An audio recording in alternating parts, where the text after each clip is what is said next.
Hey, folks, thanks for being here. We're talking about transition today, and I am really excited and truly honored to have with me the fabulous LaShonda Walker. LaShonda, welcome. Thank you, Trish. Me, fabulous. It's you. You are, Trish, you're a gem. Truly, Oh, truly. My life has just been so full and just meeting so many of our TAC coaches and you. So I'm just so happy to be here. I am. oh, you're sweet. Thank you.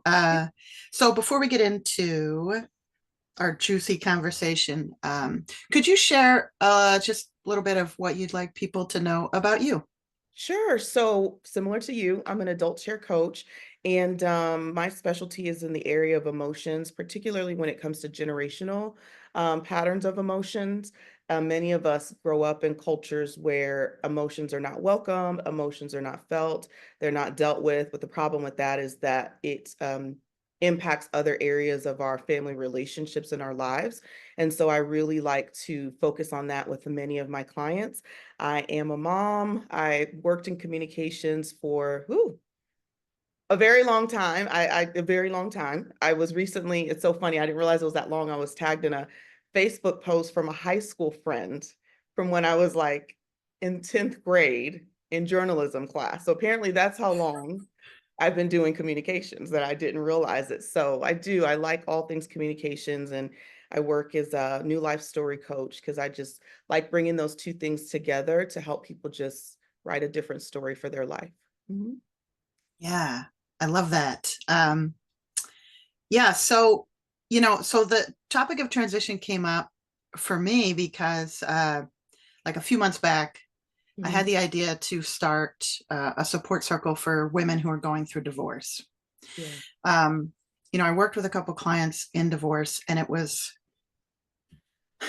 really powerful because and I learned how heavy this stuff is that they're moving through. And I Mhm. was like, I want to support these women. And then, but I just kind of sat on the idea for a Mhm. while. And then I was talking to a friend about it, and she said, there are women going through other big transitions that also need this support. And then I was like, oh, you're right. And I feel like Yeah. that was the thing that was sort of holding me back was that it felt more aligned to sort of open it up to women in all kinds of transitions because what I've learned the more that I've sort of researched and just talked to people is that there are a lot of overlapping themes when we talk about the different transitions. Mhm. And when I was listening to your podcast recently, it was the one about emotional blocking. And I'm like, OG emotion blocker right here, right here. Same. Yeah, So I get it really it. resonated.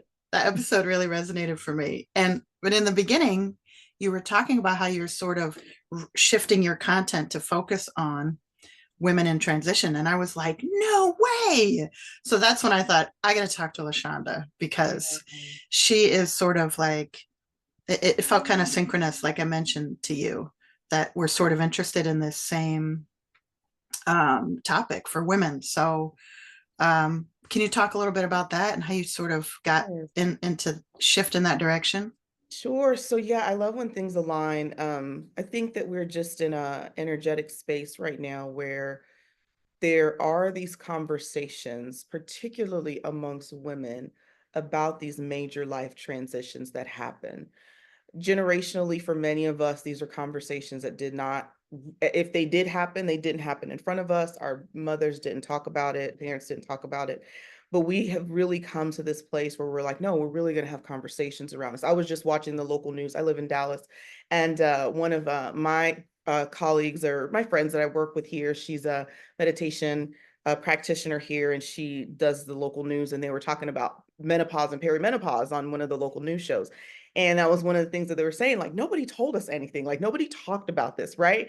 And so now it's like a whole new segment. So going into just a couple years ago, I think my first big transition where things started to shift for me and I started to ask questions was coming into parenting. Definitely motherhood was like the first big shift that I was like, what in the world? But it was just a little bit of shifting, looking at parenting.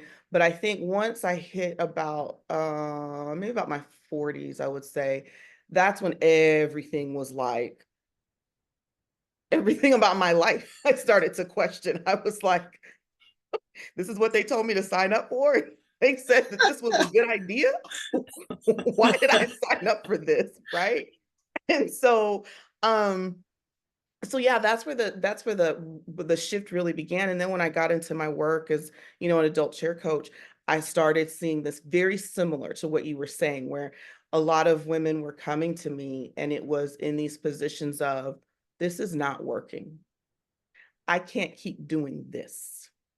I am not, they were moving out of who the people in their lives were used to them being, and moving into other areas, and just different, exploring different things about themselves. And the people in their lives were like, wait a minute, what's happening? Simple things as setting boundaries, right? Like, and the people are like, whoa, what are you doing? And so I just really, in this season, I really just felt it was important to really talk about the emotional aspect of transitioning, because oftentimes so many emotions come up when you're going through transition. And I think if you've come from a history of suppressing emotions, bypassing emotions, I think through these bigger life transitions, it can oftentimes make it even more challenging to go through the transitions.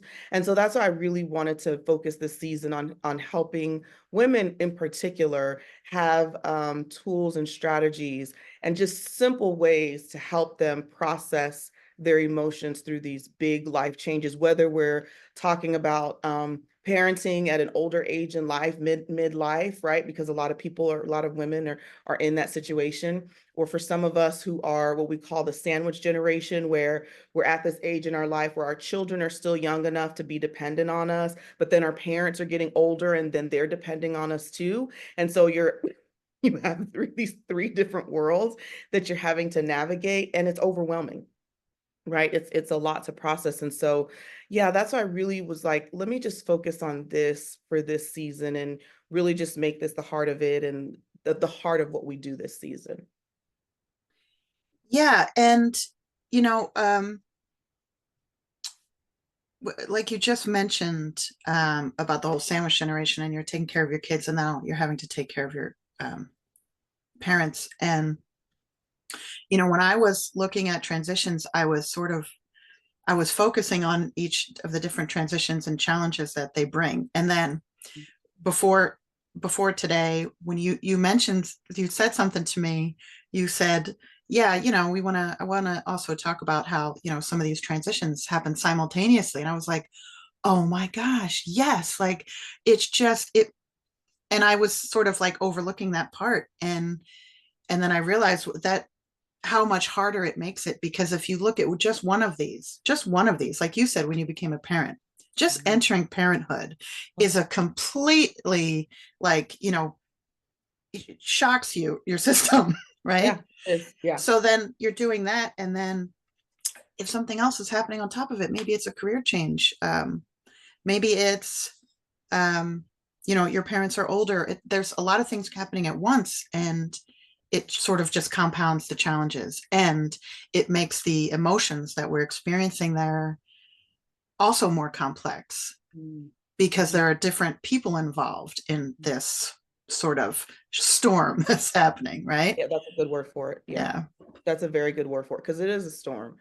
It can be a storm of emotions. There's the joy of having a baby, but there's a grief of the loss of who you were as just an individual woman. There's the joy of your independence as a person, but then there you have the grief because your parents are getting older and you don't necessarily know how to make that transition. In the midst of all of it, there's also the myriad of emotions that you have to deal with in your career, your work. And then just what when you in the midst of all that, then this wonderful friend shows up named Perry, menopause, and she brings this whole other litany of emotions to the table. And you're like, girl, where'd you come from? Like, who invited you to the party? We Yeah. already have enough going on, right? I got And then you enough on don't my know what to plate. do or how to deal with her. Just like, who invited you? So it can feel like you're absolutely correct. It can feel like a storm. And oftentimes what happens, especially for women, is so often is in the midst of the storm, we lose ourselves because everybody else and everything else takes precedent and gets priority over self. And many of us, myself included, and I talk about it a lot on the show, we were raised that way. We were conditioned to everybody else first. And then if you find somewhere in the midst of it that you find some time for yourself, great. But really learning to pivot that thought process and shift that thought process to even just starting small of giving yourself 60 seconds. Let's just say you hear the baby crying. Before you even go in to tend to that baby, regulate yourself. Just simple things, right? It doesn't have to be these big spa weekends and, trips to Tahiti. That's not what it is. It's what do I need right now in this moment? Like, what do I need right here? And so, yeah, when you're going through a lot of these different transitions and it's multiple different things coming at you, it's being mindful of, am I losing myself in the midst of caring for and tending to all these different things? Yeah, that's such a great point. Is that's one of the big things that I found in women who are going through transition is that loss of identity. And I'm really, really glad you mentioned grief because um, I feel like that's something that so many of us overlook when we are in transition. And I feel like your first step needs to be honoring, recognizing, first of all, that you have grief Mhm. and honoring it. And I think most of us, a lot of us, we associate grief with death and we forget that what grief is really about is loss. Yeah. And these transitions, we need to recognize that we've lost something, whether it's tangible or intangible. And Mhm. often it's the intangible things that are hard because it's like like you mentioned, becoming a parent and losing your single life, like that's a loss. This Yeah. whole life that you had, or even the way it looked to you, your whole image, it's like completely shattered. And now what we often do is skip past that because we're like, we have to keep going, we have to keep going. Because like you 100%. said, that's what we learned. We 100. learn power through, power through. You got to keep going. And when you're a parent, now you have a little person that needs you. And we skip over that part. So then we never really process that grief. And I think it's such an important step to help in Yeah. your transition process is to actually recognize that before you move on to the next phase, right? Yeah. Yeah. And I think you hit on such a good point because we do power through it. And what happens is, I think, I can speak for myself. I was so guilty of this for so many years. I mean, I can go back as far as high school, when things would happen. I call it, you just pack stuff away, right? So we just suppress these emotions. Yes, there's this joy of having this child, right?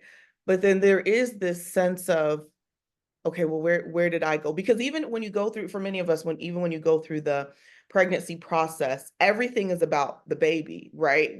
When gifts come, the gifts are about the baby. The baby shower is about the baby. That people forget that there's a whole woman whose body is going through this whole rigmarole process, and every woman's body is different. And God knows, nobody really knows what's going to happen. You're literally on this teeter totter, like, am I going to make it? Am I not going to make it? Is my blood pressure?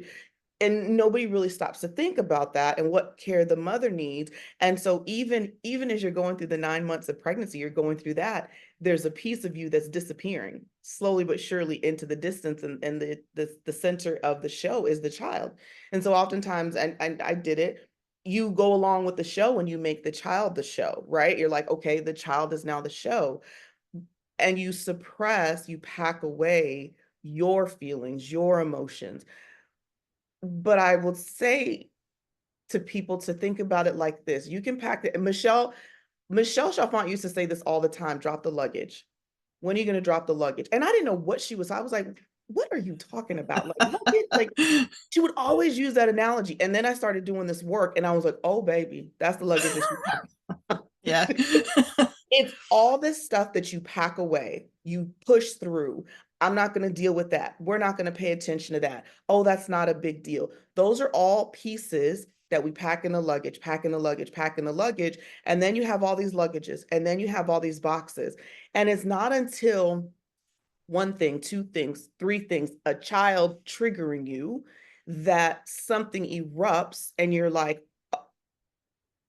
what is this? And then everybody's looking at you like, what is wrong with you? Right? It's because you have suppressed all of these emotions all this time. And truthfully, for many of us, Trish, didn't even know we were suppressing emotions. Didn't even know we were, but I don't even think I even really knew I had emotions until I found the adult chair. It just, Same. I don't even Same. Same. didn't even know I had, I was like, what? Like, I didn't even think I really understood the concept of emotions until I found the adult chair and I started playing around with the three chairs and jumping from the inner child to the adolescent. I spent a lot of time in the adolescent, and so much of the stuff that we suppress really is in that adolescent phase. And I think in our adult life, we just keep putting stuff in the adolescent box and, just keep packing it away. But it's that recognition that you even have emotions and feelings about what's happening to you. Um, and so that's what we're here to do, is to help clients, you know, everybody has that. I would say that, my mom would say this all the time. You're going to come to your, what moment where you're like, you know what, this isn't, This isn't working. this isn't working. I can't keep doing this. Right. So yeah, I think that's one of the first big things when you're going through major transition is, what is the feeling in this? What am I feeling? If I just stop for a second, what am I feeling? Am I feeling anything? And if I'm not feeling anything, that's also telling me something too. So I think that's such an important part in any major transition where your life is changing and other people's lives are impacting your life change.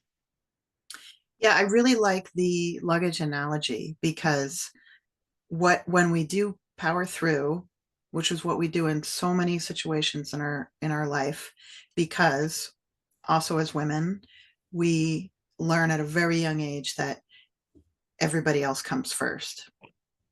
And we make sure everybody else is okay.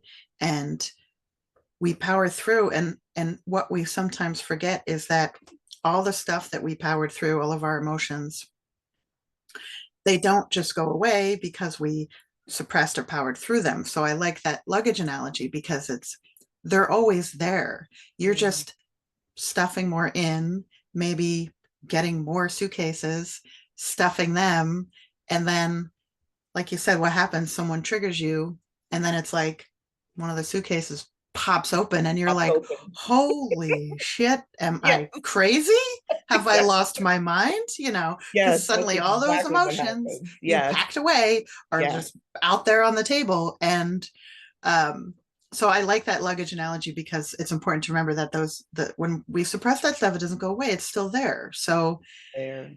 it doesn't go away until we sit with it, until we look at it and face it and just let ourselves, like, that's the big thing, is it just give yourself permission to actually feel those things, Yeah. and you will move through it a lot quicker than if it's just sitting there, and the Mhm. luggage is never going to go away. So Yeah. Yeah, that's so true. And one of the things that I loved that Michelle taught us, and I think it's even how I connected storytelling and helping people in their story process, is when you're feeling the emotions, is not attaching a story to it. mm, Because really, for so many of us, and when she explained that to us, and when I really grasped that concept, when you're feeling something and you attach a story to it, Usually the story is you racing back to the past or you running to the future with all these assumptions, right? And all these things. And so the story truly is what keeps you stuck. But if you just allow yourself to just sit and say, I was hurt by that, or I was angry by that, and just allow yourself to feel anger, right? Whatever, just, and here's the thing, when we say, people might even ask the question, I've been asked this, what does it mean to feel anger? That's the whole thing. You've never let yourself feel it. We know the Mhm. word anger, right? But, or we know outside what somebody may look like, what maybe a traditional definition or image of anger looks like. I love the movie Inside Out, you know, the red guy. I'm angry. Exactly what I was thinking. He's my favorite. I'm anger, right? It's funny when that first movie first came out, my son, he was like maybe he had to be 3. Yeah, he was in pre-K. And he, for whatever reason, he immediately identified his anger. And he told his teacher like every day, I'm anger, like I'm anger, right? So in his brain, his little young mind, that's now his idea of anger. But anger can feel a myriad of ways in your body. Anger can feel like a tightness in your chest. Anger can feel like um, a sharp pain in your shoulders. Anger can feel like something in your stomach, right? So it's really getting people to slow down and allow themselves to feel it wherever it is in your body, and then allows your body to give you language for it, and letting that come up, putting the story aside. Yeah, we know that this happened or that happened, but let's just sit with the feeling for a second, 90 seconds, and see where we can go from there. And I think that part of it, understanding that not attaching story, that's been so helpful for me and so many of my clients when they've grasped that concept of not attaching story to it. Yeah, that you're right. It's such a good point. And like you mentioned with anger, it's one of those things we think of it as this quote negative Mhm, emotion, right? So mhm, we try so hard not to yeah, feel anger, not to show anger because it's quote bad. mhm, And the fact is that there are no bad emotions. Emotions are just they're all okay. Anything you feel is okay. And like we learned, emotions are energy. And whatever it is that you're feeling it because it's stuck and it needs to move. yeah, And I think that we, like you said, because we have this picture in our mind of like a flames coming out of your head, like that's anger, that's bad. We don't want to do that. We don't want to let ourselves feel that. mhm, And again, it's about like permission. You're allowed to feel all of it. yeah, And like you said, 90 seconds. mhm, It's amazing how quickly you can move through it when you actually let yourself feel it. yeah, And going back to transition, it's probably the first step that most of us skip when we're in yeah, transition is the emotions, yeah, letting ourselves feel the emotions. yeah, And then we get deep into this transition and we're trucking along. And then, a suitcase pops open. And yeah. then, like you said, people are like, what is wrong with you? Yeah, it's yeah, because the thing about, I loved how you mentioned because anger is just energy. It is. And when you will, and it's stuck, right? It's energy that's stuck because again, we've suppressed it, we've pushed it down. But even using the suitcase analogy, we were recently visiting homes, we're looking at getting a home, and I got very overwhelmed with the idea of packing up one house and moving to another house. Being a military kid, I've done this, I can't even tell you how many times because I moved so many times in my life, but as an adult, I'm like, yeah, that's a lot. And so I was talking to the realtor that we're working with, and she was explaining, we're going to take this one step at a time, right? We understand that there's a lot in the house, that there's a lot that we have to do, but we're going to take it one room at a time. We're going to then take that room one section at a time, break it up into sections, and then take that section and maybe just look at one corner, right? And just focus on that one corner for 10 minutes. What can we do in that one corner for 10 minutes? And so when you're looking at unpacking it, it can sound overwhelming when you're thinking about your own life. And especially, I also want to say, Trish, especially when you get to midlife and older, because oftentimes as you get to midlife and older, you become so overwhelmed just trying to even think about your history that a lot of people will shut down and say, I don't even want to deal with it at all. There's no point. I'm so, so much has happened. I just don't even want to deal with it, right? Because it's so overwhelming. It's like trying to pack up a whole house or unpack a whole house. But I think similar to how we work with our clients, start with what is coming up right now. What triggered you today? What came up in the moment? And really just taking the suitcases, right? Or the boxes, and just taking out one thing at a time. Okay, what is this? What is this? I love the show with Marie Kondo. It used to be on Netflix. You know what I'm Yes. talking about? Where she would help people. Yes. Oh my gosh, that show Yes. is so good. And there's a lot of inner child and adolescent work that goes on in that show. I don't like, I see it now through such a completely different lens, but I Mhm. love how she literally has these people, even with their clothes, take it one piece at a time. Is this something I need to keep with me, or is this something that can move on? If it's something that can move on, thank it for what it was here to do and how it came to serve you, and send it on to where it needs to go next. And it's the same thing with our emotions, right? Maybe you needed to feel anger at that moment. Maybe you needed to feel joy at that moment, or whatever the emotion is that you suppress. But now let's bring it back up and say, okay, let's feel it. Do I still need to hold on to this? Is it serving me today? Or was it just something that was serving me to protect me back then? Can I let it go and move on? Or is it something that I can still work with and hold on to? So I like to try to break it down like that so people don't feel, because in midlife we have so much going on that, yeah, when you start talking about emotions, they're like, forget it. No, that's just another thing that I have to deal with. No, we don't. Listen, we don't even have to. We're not talking about packing up the whole house and moving it at one time. We can literally start in one room, one quadrant of the room, and take 10 minutes to work on that section of the room. And in just that little bit, whatever you work on in that 90 seconds, it brings so much relief, Trish. I can't tell people. I learning how to do this and having been practicing it for several years, I don't think I can ever go back. Like I tell people all the time, once you get freedom, you are like, I am never going back. No. Mhm.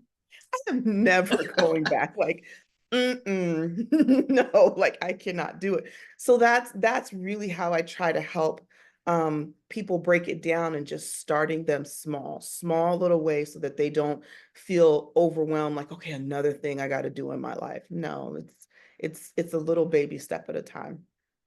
Yeah. Thank you for saying that. And I want to say quickly that I think your realtor is awesome. Yeah, she is. She is. I was like, oh, she put me back in my adult chair real I quick. mean, she saw you, she heard you, and she knew how to handle. I mean, love it. She, Um, she did. so yeah, and so everything you said is just but that's it, and that's how we help people who are struggling moving through transition, by breaking it into small steps. Mhm. Because anything we're going through, Yeah. when we look at um, trying to see the other side, Yeah. it's completely overwhelming. It Mhm. feels impossible. And I love how you said, like, what is it? What are you feeling right now? Like, what is hard right now? And I think that's the way that we really help people, is by reminding them of that. We don't have to look at we don't have to look at what the next 5 years is going to look like. Let's just look at right now, and Yeah. let's move through that. And Yeah. when you take it step by step, things start to feel less daunting and less overwhelming Mhm. when you take Yeah. it a little bit at a time like that. Shoot, I just had something, I lost it. You'll remember. Oh yeah, so this is what it was. When I was talking to a client once, who, and at the beginning I said, what would you like to talk about? And she said, well, I'm moving toward divorce. And I said, no, you're not. You're moving through divorce. So let's talk Mhm. about what you're moving toward. And then it was this huge shift. And she was like, oh my Mhm. That was gosh. deep. Yeah, that And was I deep. think that's that's a big thing, and not just divorce. It could be other things. You know, when she said I'm moving toward divorce, it was like what she was what was at the other end for her was like doom. If that's your end point, that's just doom and gloom. But when we just shifted the perspective, like, well, this is just a path you're walking on, and on the other side, let's talk about what do you want to be there, and then Yeah. it completely changed her mindset. And I think just helping people sort of shift their perspective and see that this is part of the path. It's not the path. It's not the end. Yeah. It's something we're walking through. And when Yeah. I was looking up, you know, definitions of transition, I just wanted to see what was out there. Yeah. And one that I read that I really liked was from Merriam-Webster. It said a segment connecting one dramatic scene to another. Now, this is talking about, in theater, in, Yeah. movies. But I was like, but yeah, what an awesome analogy. That's a good Because one. I love the analogy of, your life sort of being like a play, and there are different actors, and some of them are like really like, I don't know what the word is, like predominant, and some just Yeah. kind of come in for like a couple scenes and then they Main leave. character and cameo characters. Yeah. Right. And then so I love that. So then when I saw, oh, this is a segment connecting one scene to another, and I was like, that's if you can look at your transition that way, and then also say, what do I want the next scene to be? And then and then I thought about you and how you help clients like write a new life story, and it all. So I was like, that's part of it. What do Mm. you want the next scene to be? Let's write it. Let's talk about that, and then let this muck that you're in right now just be the little road that gets you from here to that next scene. Yeah. Trish, that was so just that the because I, working in communications and I love words. Words, I think, change everything. And you're right, just that change from moving, I think she said toward or to Mm. divorce, For divorce, yeah. shifted it through divorce. Just, I even think words are energy. So even just giving her a different word shifted the energy and how she was seeing her experience and feeling her experience. And it's funny because I'm always like studying. I have a ton of books here and I'm always reading. And I was recently reading the book Conscious Uncoupling. And because I have clients that are going through similar transition. And it was saying in the book, even just the word divorce has such a negative connotation to it historically, and that pivoting even to a word like uncoupling, right? Consciously, like this is a conscious decision that we're making, eases that pain and that process for people, because the reality is energy shifts and moves, right? No different than relationships. People change, people grow, people shift. How you envision that it was going to go, because there's other people, characters involved, all the characters aren't going to read their script the way you wrote it in your head, right? Right? Some of the people Yeah. in our lives go off script, and you're like, wait a minute, that's not how it's going in my head. What script are you reading off of? Right? Right. So, Right. no, it's not working. So I think even just giving people language like that to help shift their energy also helps to shift emotions. And it gives them a sense of exactly what you're saying, like, okay, yeah, okay, it eases that. Okay, now I can think about and I can process, what does the future look like for me? How do I see my life differently, or what would I like moving forward? And that's so empowering. And I think for women, we're seeing a trend, and I think the latest statistic I heard maybe just the other day, that 70% of divorces today are filed by women, right? And I think that there is just an energy moving, that women are just awakening differently than maybe historically has happened for previous generations. And they are tapping into their emotions. They are getting curious about, is this is this really what I signed up for? Is this Do I really want to do another 20 years of this or 30 or 40? And it's almost like a sense of liberation, but energy, like you were saying about the anger, energy has got to move. Energy can't always stay stuck, and sometimes that causes transition. But if you can transition in a way that feels safe to you in your body, doesn't mean that it's not hard, doesn't mean that there aren't other emotions and feelings involved. But I think that when you're looking at it through your first and foremost, your lens of, putting the mask on yourself, is let me get myself regulated and healthy. And that's similar to what they talk about in the book Conscious Uncoupling. Let me get myself regulated so that I can make sure I am stable, right? So that no matter what the other characters in the show do, I'm solid. Hmm. Right? That I'm solid. And that really is, when I'm working with my clients, that's my goal, is to make, like, I want to make sure you're good, right? Like, we can't control everybody else. People are going to do what they're going to do. But how can we make sure that you're solid through each transition? Because life is going to keep throwing them at you, right? And if you can just have those tools to help regulate yourself, help you see, okay, I've written a different chapter before. Okay, I can do this again. It makes it a little bit easier and a little less overwhelming. Because as women, we're gonna go through another one. There's gonna be more. Oh yeah. There were a couple things you said there that got my attention and went. So you mentioned empowerment Hmm. and control, and I think those are things. That's another thing that I think can really help clients, can really help people that we're trying to support going through transition. Is, one of the challenging things is there are so many things beyond our control when we're Mhm. going through this transition, depending on what the process is you're going through. It could be two people involved, it could be 10 people involved, but there's so much beyond our control. And that can feel really, really um, powerless. Yeah.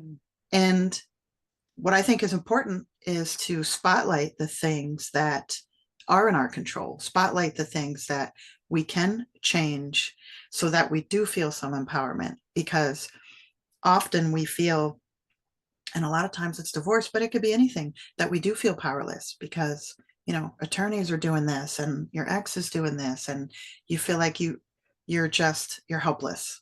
You're like a pawn. Mm. And so I think it's really important to bring attention to what is in your circle, what is in your control, so that you can feel some power to help you move on to the next thing. That's good, Trish. That's really good. I think for women that I've talked to that have gone through that transition, I think that was a big piece that they were missing, because it's true, the systems that are at play, the systems and structures that are at play oftentimes take over. They were feels like they're taking over, but you're 100% correct. Getting them to see what they do have in their power, what they can control, particularly, in themselves, their own. I mean, just the step towards making the decision that it is time for me to transition from this relationship to another season in my life, that people don't come to that overnight, right? That in and of itself means, on some level, you have had to sit with yourself, right, and ask yourself some really hard questions. And then if children are in play, or extended family, or close friends, or whatever the dynamic is, business, whatever the dynamic is, just to even come to that place of, I need to transition, it's time to do something else. Even just reminding them of the power that they had in play in that decision alone, I think for women is important to remind them of, because, you know, not too long ago, because it's only 2024, you talking 1960s, not too long ago, that power didn't exist. That Right. option Right. did not exist, right? And so, I use a little formula that I use: explore, heal, transform. Explore your past, to heal your present and transform the future. And in that exploration process, especially when we're looking at things generationally, I oftentimes have particularly my female clients, when they're in a pattern of behavior, I have them look at it in the context of the pattern of behavior that they saw in their mothers and their grandmothers. And so many times they will dig up that they have been doing certain things and tolerating certain things and continuing certain things because their mothers had to and their grandmothers had to. And I had one client, I asked her one time, well, maybe that just, she recognized a pattern that was something familiar from her grandmother. And I said, well, maybe that was just something that worked for your grandmother.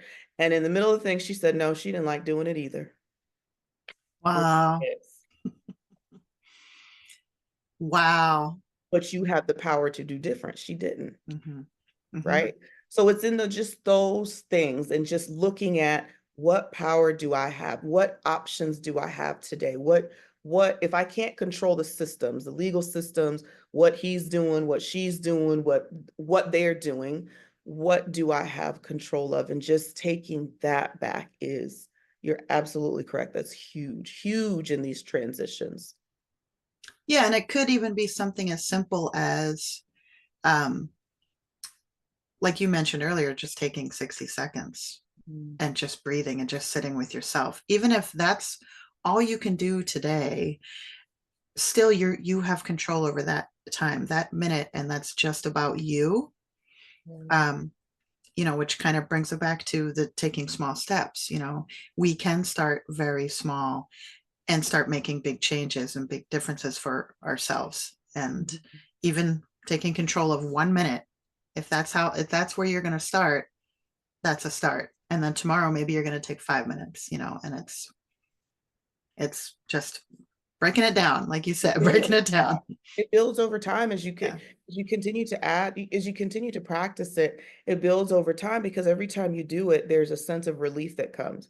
And every time, it's like we were saying before, every time you get a little bit of freedom, you you're I want more of that. Yeah, you're like, let me get a little more of that. And then you're like, I'm not going back. Like Right. it's not happening. I'm not going back. Yeah, just that little, I call it that Costco sample of freedom. The sample, Will make you buy the whole aisle. Yeah. Oh my gosh. Will make you give me all the products. Like, give Yep. me all the things. That one sample of freedom. Give me all the things. Sign me up. Yeah, just those small steps. Take that one step, 60 seconds. Yeah, and I want to go back to what you said about, the power of words. And I think that's really, really important. And especially like you said, when we talk about divorce does have this sort of negative energy around it. So I love the idea of offering different words. And what that brought up for me was, especially with divorce, because it has this negative energy, what ends up happening is there's so much shame with it. Yeah. Especially for women. They don't want to, they're embarrassed to even say that they're in divorce because there's shame in that.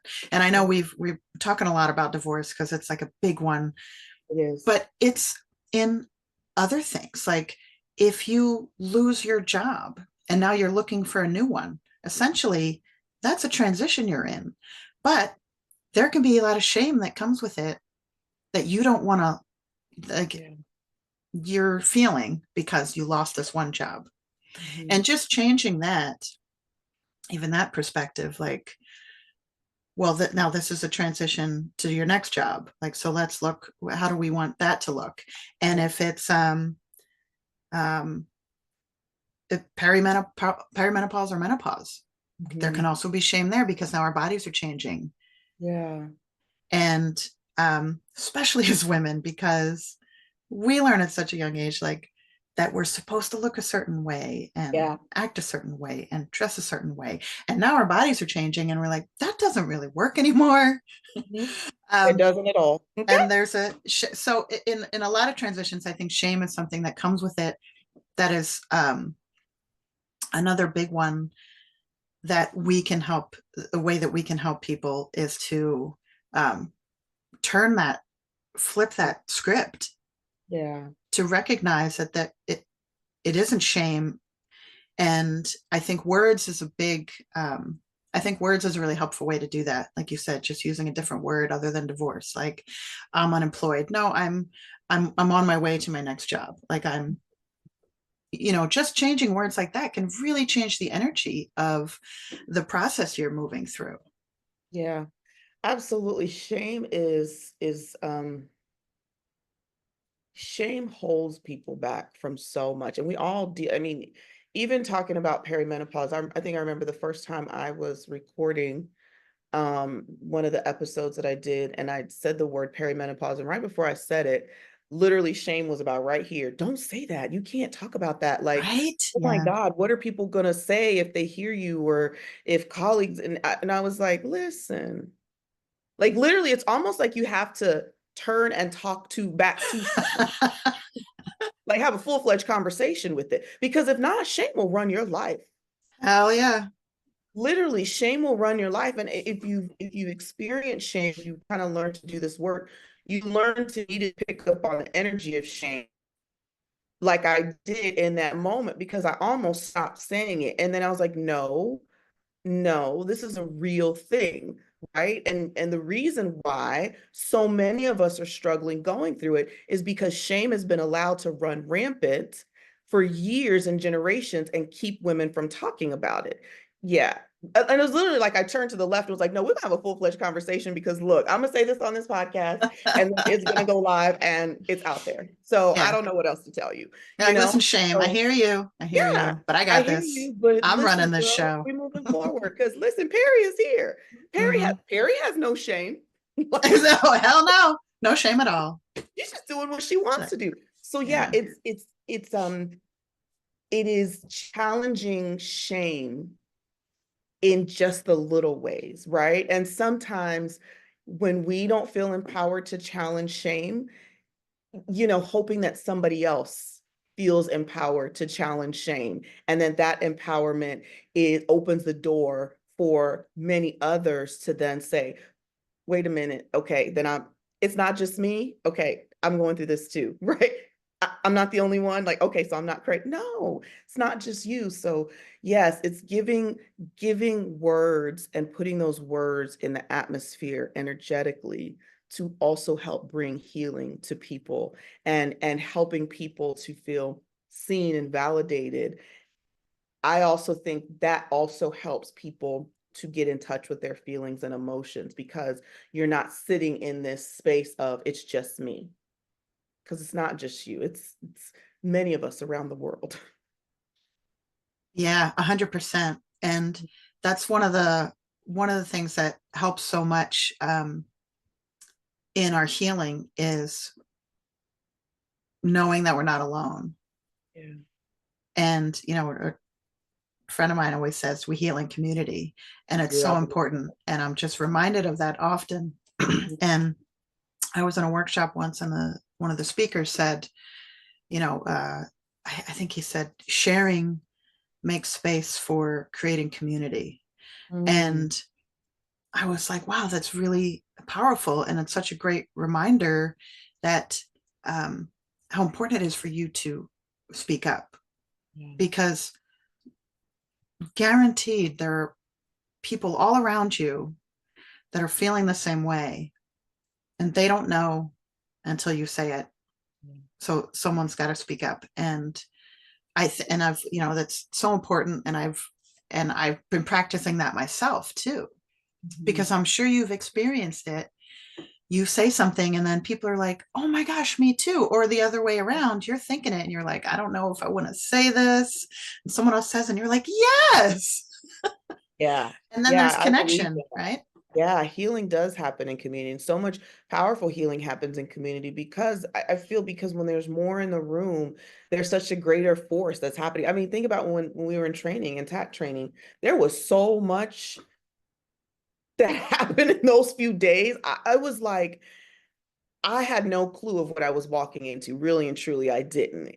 And as I sat there and I watched so much happen, and then I got into so much happening, I think after that, I definitely believed in, even more so, in the power of healing in community and people being healing. Let me clarify, healing in safe community. Because Mm. Hmm. Thank you. Thank you. All communities are not able.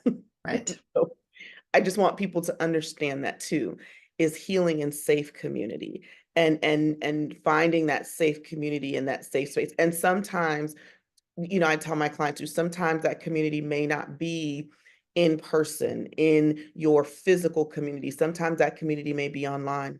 Sometimes Hmm. that community might be a book club. Sometimes that community might be a small group of friends. Like, community can look different for everybody, but just finding safe community where you can align energetically that you are all on this path towards healing. After I started doing TAC, I joined a local it's called Breathe. It's a meditation and breathwork center here. And it's people from all over the city. Like, I've never met any of these people before, like, ever. And I go to a women's circle once a month, and it's women from all walks of life. And we get in there and we'll have one topic, right? And literally it's like, oh, you too? Oh, that different ages, races, I mean, backgrounds, economic statuses, and everybody literally, it's like we all are on the same playing field when it comes to that topic, that situation. Everybody has experience for it. So it's about healing in community and healing in safe community. Yeah. And um, yeah, I love what you just said about how, people from all different walks of life, they experience the same things. And I think it's just another indicator of the importance of speaking up, because often we see someone that maybe they're in a different place socially, economically. So we're like, oh, we can't relate to them, right? That's what we Yeah. think. We can't relate.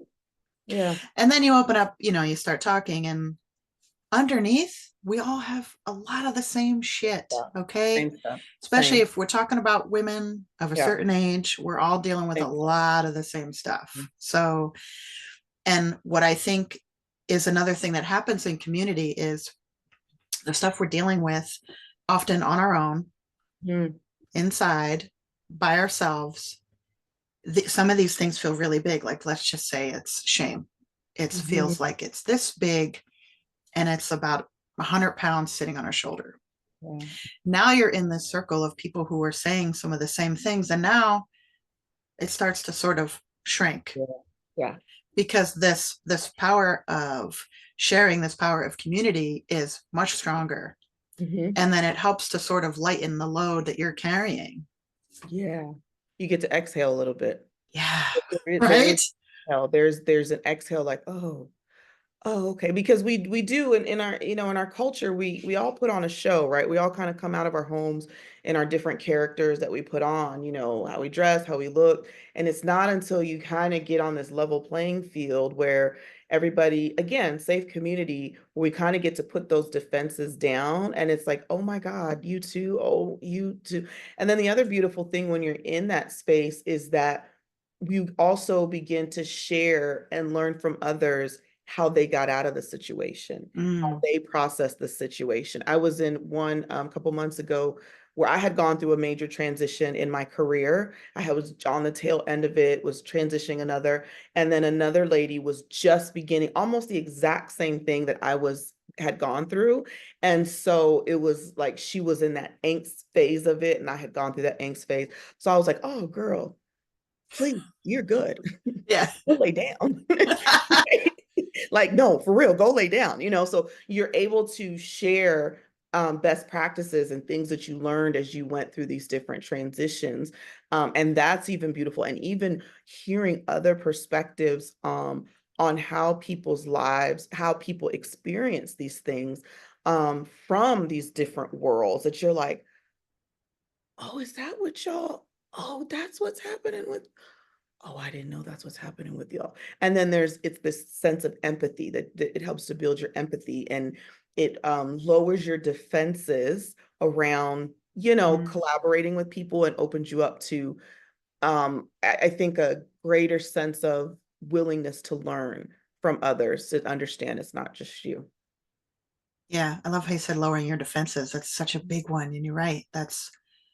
It totally happens when you're Yeah. sharing in a group and yeah, and leveling the playing field. Hmm. That's, you know, and when we talk about transition, I feel like transition is can really be an equalizer because Yeah. you can talk to 10 different people going through transition.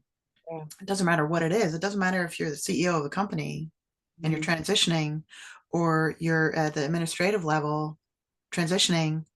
It's you're having the guaranteed you're having the same emotions, you're having the same challenges, you're feeling grief, you're feeling anger, you're feeling shame, all the things, it's all the same. Yeah, because feelings don't know gender, feelings don't know race, feelings don't know your Exactly. socioeconomic status, feelings don't care anything about that, Mm-mm. right? We care about that on this, human surface level, on this body level, but Yeah. up underneath the surface, the emotions don't care anything about that. The emotions are here for all of us. Yeah. So that's why it levels the playing field because it takes away all of that superficial stuff and it gets to the humanity of who we all truly are, right? It gets to that level of, oh, at the end of the day, we are all actually experiencing very similar things, although our scenarios may be different. Yeah, exactly. It Mhm. might look different on the outside, but Yeah. inside it's very much the same. Mhm. So I think that's a really great reminder for everyone, anyone who's going through a transition and they're struggling. Talk to someone. Yeah. Just talk to someone. Start out with one person, whether it's a friend, whether you can find a group locally, you can find a group online. Talk to someone because it really starts to bring down that weight. Yeah, 100%. 100%. Every little bit that you can take off, Yeah. every little ounce that you can get of freedom, every ounce eventually equals a pound, and then a pound equals five. And then once you come out of it, like we said, you're never gonna You're not going back. you're not Yeah. going back. No, you're not going back. Well, I would like to talk for like 2 more hours if we could. Oh, And and always. there's like a list of things I wanted to get to, and I knew we weren't going to get to all of it because it's a lot. Um, but I'd love to have you back if you're Absolutely. up for Yeah, it because let's do there's it again. I feel like there's a lot more to get into here, and but I think this was good. This is sort of a good intro conversation, and I think we brought up some good points to help people maybe get the wheels turning. Yeah. And what I'm feeling really strongly right now is just encouraging people, just talk to someone, talk to someone, Yeah. just Yeah. just say it, what the heaviness that you're in, just say it to one person. Yeah. Yeah. Start there. Move that energy. Get that energy out of you. Yeah. Start to move it for sure. um Anything you want to add before we wrap up? No, just appreciate this conversation and, like you were saying, just start with talking to someone. Just speaking alone is moving energy, is getting it out of you, is opening up that space to be able to expand even more for more healing and transformation. Yeah, absolutely. So how can people find you?